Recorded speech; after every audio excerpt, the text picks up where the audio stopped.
Hello, everybody. Welcome back to the show. Cameron English here with you as always, Director of Biosciences at the American Council on Science and Health. We have a special guest with us today, Dr. Jane Caldwell. Jane, welcome to the show. How are you? I'm doing great, and it's a pleasure to be here. Thank you. Thank you so much for joining us. So just some quick background. You're a freelance science writer. Your specialty is food safety and quality.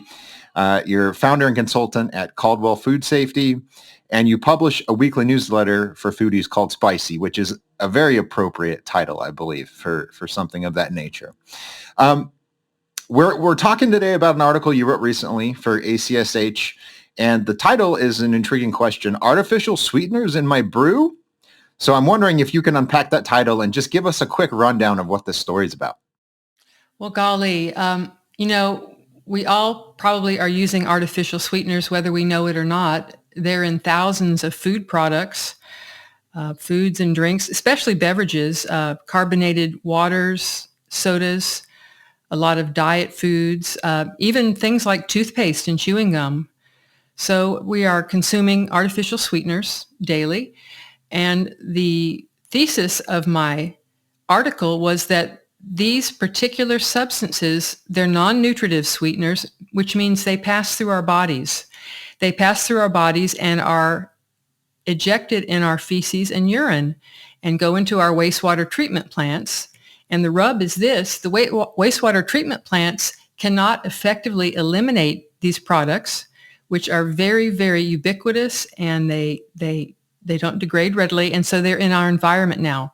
We're finding them in environmental surface waters, in groundwaters, and yes, our drinking waters, which could eventually get back to my beer.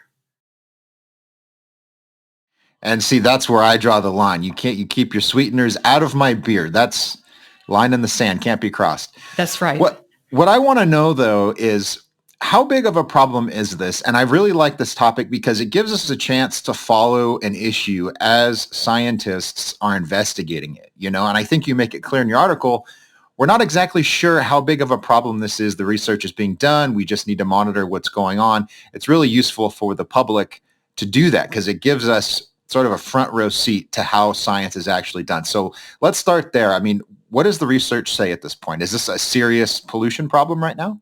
Well, it's called an emergence contaminant or a trace contaminant, meaning it's found in very small quantities in our water right now. And frankly, we don't know if this is going to be an issue for terrestrial or aquatic species. If I were a graduate student or I were a professor wanting tenure, I would definitely look into this area because it's the Wild West right now. It's wide open. I did a quick scan of the research this last week, and I did find an article on some invertebrate studies. I did find one frog and an osprey study, but there are not many studies done using artificial sweeteners in certain contexts with different animals in the environment. So, like you said, this is an emerging pollutant, an emerging contaminant, and this is something we need to pay attention to. So how is this kind of research done? I read the paper that you referenced in your article, and one point that they make is that, the environmental levels of these different substances, and I think we're talking about six or seven or so artificial sweeteners. It's hard to track exactly how much these different organisms are exposed to because people consume varying amounts of these depending on where they are in the world, and it's difficult to track in the environment. So I guess what I'm getting at is we need to balance the potentially serious risk this poses with some caution in that we don't want to jump the gun and we don't want to make assumptions that aren't borne out by the data, because I think that's when, activists of different stripes get into trouble because they're inserting their own concerns where there is no evidence. So talk about that a little bit. Right. And I don't mean to be an alarmist by this, but this is definitely something we need to study. So the low levels we're talking about are in micrograms per kilogram to milligrams per kilogram. And that translates into part per billion or part per million of, I'm going to call them AS just for shortening. So these AS are in environmental waters in these low levels, say parts per billion. Is this going to affect us? Well, I've looked at some studies looking at invertebrates, Some of the models they use are the Daphnia, which is also commonly known as the water flea. And also for saltwater, they look at these little tiny shrimp. And there were studies done in 2011 where they used parts per thousand, which is higher than what we're seeing in the environment right now. And they didn't see any effects with sucralose. Sucralose is one of the artificial sweeteners that is very persistent in the environment. So at that time, they said at these low levels, we don't think that sucralose is going to be a problem, at least for these two types of invertebrates. But then I found a later study in 2021 looking at bullfrog tadpoles. And they were looking at 32 milligrams per liter of sucralose, which is actually 56 times lower than the previous study. And they did find that the thyroid hormone signaling in these bullfrog tadpoles was affected. So when you have results that differ that much, it's cause for concern. And so this is just something we need to keep an eye on and study. And what I'd like to talk about next is bioremediation. Well, tell us about that. That's where I wanted to go as well, because you talked about how wastewater treatment facilities, they don't have the tools to address this, but you also talk about, maybe using certain bacteria that can use artificial sweeteners as their food source. And this presents a potential solution, assuming this becomes a serious problem as the data come in. So tell us about it. Well, have you ever had an aquarium?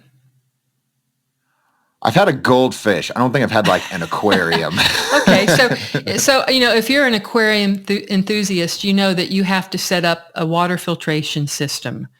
These fish, especially goldfish, they excrete a lot of ammonia. And so what you usually do is you add some sort of matrix, be it bioballs or some sort of cellulose product in this filter. And this filter actually starts growing bacteria that eat the ammonia. So the fish are excreting ammonia, and you put one fish in for a while and it excretes ammonia, and you slowly build up these bacteria. And then you can add more and more fish up to a certain point, of course. So what you're doing is you're using a natural system as a filter to eliminate unwanted products like ammonia in the water. Wastewater treatment facilities do a very similar thing. They have filters, of course, but they also have a biofilter, and these are bacteria that take the human waste and chew it up. They eat it and they spit out a relatively harmless sludge. You get rid of the products you don't want, the ammonias, the amines, the pathogens, those bad things, those are chewed up. But unfortunately, some of these artificial sweeteners and also some pharmaceuticals, we'll talk about that in a few minutes, they're small and they're in very low concentrations. So there aren't bacteria in the wastewater treatment plants that are specific to those particular chemicals. And that's why they go through the system. Did that answer your question completely? That was great. And with an analogy packed in there too, because I think that helps people understand exactly what's going on. Go ahead, please. So going back to the wastewater treatment plant, it seems to me that scientists need to go and find out what sort of bacteria actually can live on these artificial sweeteners, using them as basically as carbon sources. So there was a study that I mentioned in the article where they looked at some bacteria that they actually isolated from human sludge. And let me see if I can pronounce the name. One was Bosea. Oh, I don't know if I remember the names here. Here we go. Bosea species and Chilatococcus. And they found that they could use one particular artificial sweetener, ACE-K, as their organic carbon source. So after 8 or 9 days, these bacteria ate all the ACK in the water, thus eliminating it. So it seems to me that we need to look at our treatment facilities and figure out maybe a secondary bioremediation for not only artificial sweeteners, but other problematic chemicals in the water like pharmaceuticals.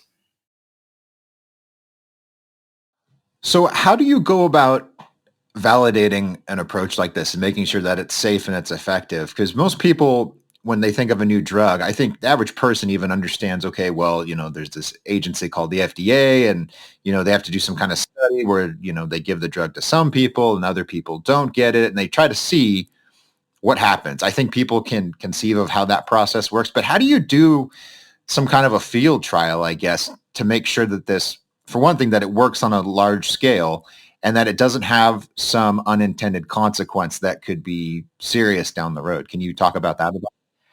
Well, we have different agencies that handle different things, and water quality would be handled by the Environmental Protection Agency, or EPA.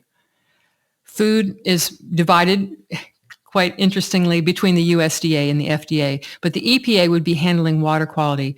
EPA does a lot of studies of this sort in-house. They take different chemicals and they look at toxicity. They do studies with invertebrates such as Daphnia, which I mentioned earlier, and fish.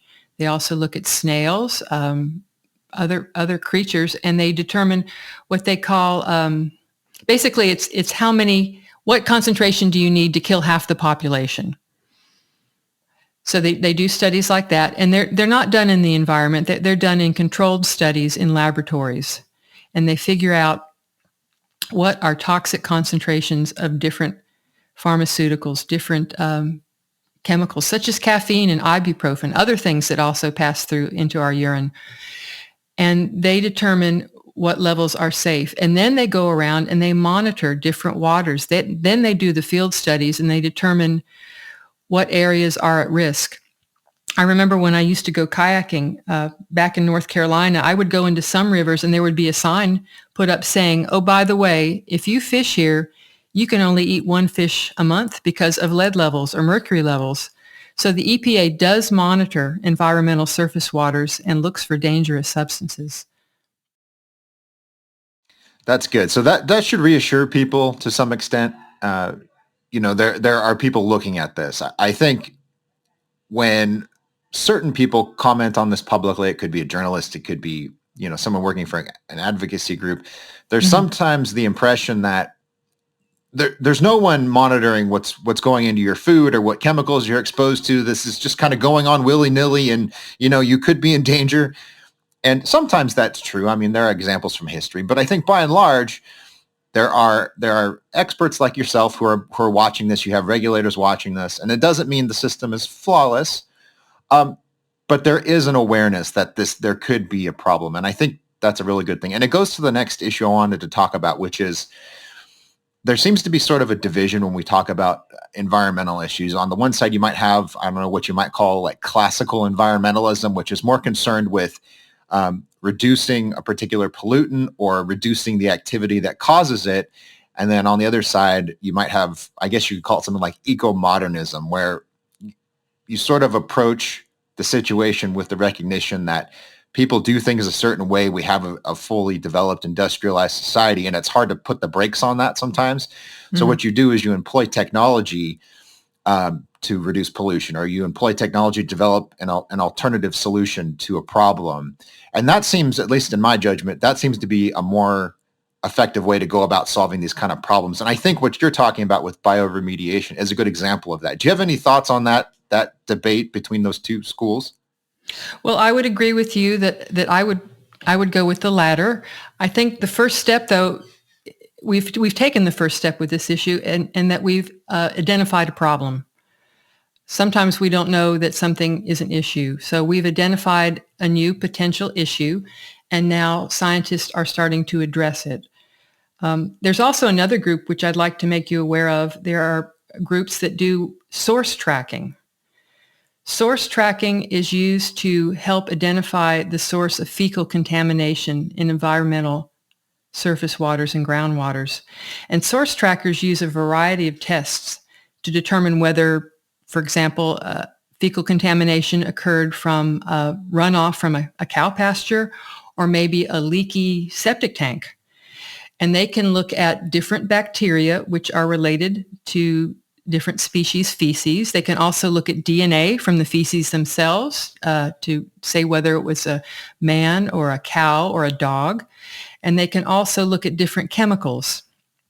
And interestingly enough, a lot of scientists that that do source tracking work to determine water quality have started using artificial sweeteners as a way to indicate human contamination.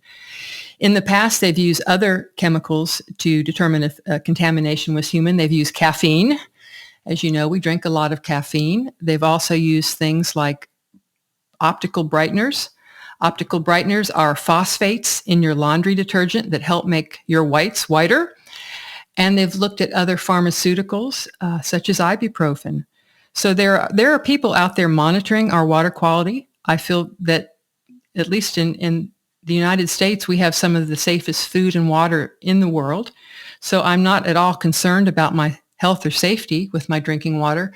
I just think that we need to continue to study the effect of artificial sweeteners on not only terrestrial and aquatic species, but on people.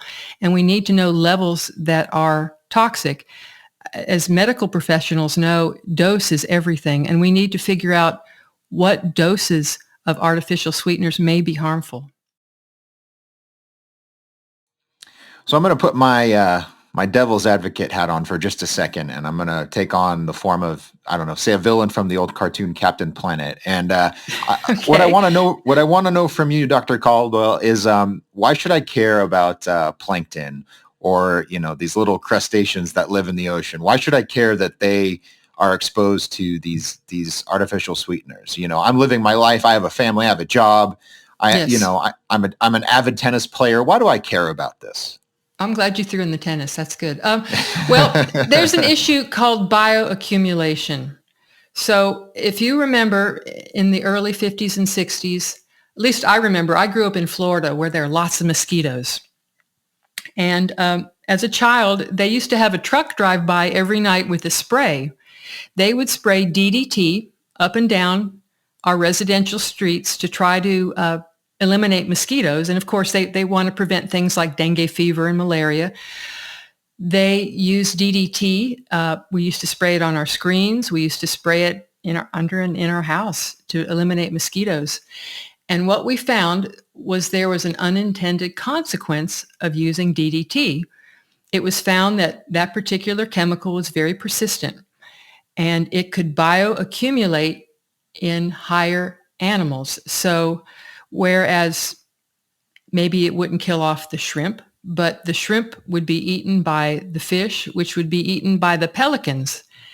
We almost lost the brown pelican in South Florida because the accumulation of DDT, it's magnified and it accumulates in the fat of the animal. And when those birds would lay eggs, they found that the shells were affected by the DDT and they were thinned. So the babies, the little baby birds could not hatch because the shells were too thin, and basically the pelican was dying out. And scientists finally found that it was DDT accumulation.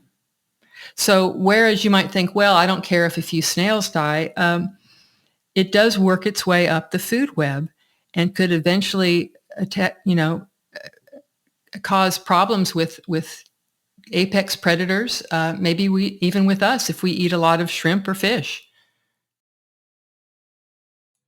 Very good. So there is a potential risk, as we covered earlier, and I think what I love about your article overall, and I encourage everyone to read it if you haven't, go to our website acsh.org and look this up. But you present the issue, but it's very balanced. And when you don't know something, you say, I don't know. We have to figure it out. I think that's great.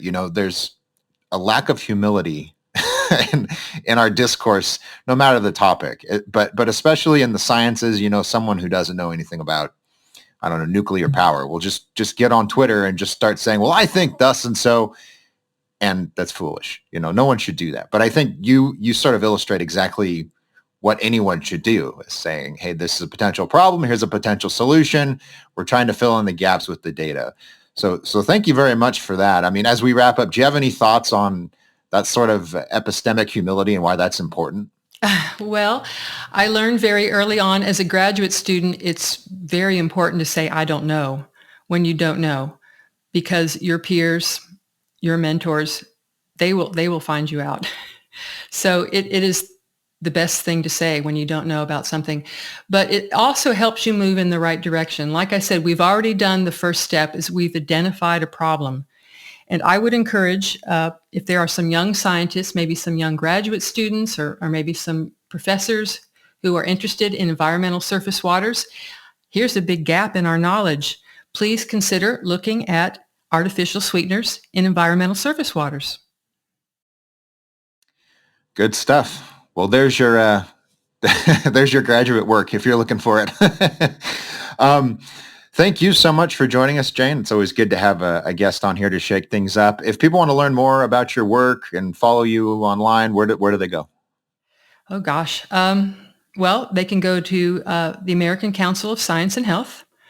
I publish there quite regularly. I'm also a contributor. I'm an editor of Food Safety and Quality for Food Technology magazine. And like you said earlier in the program, I have a Substack newsletter called Spicy.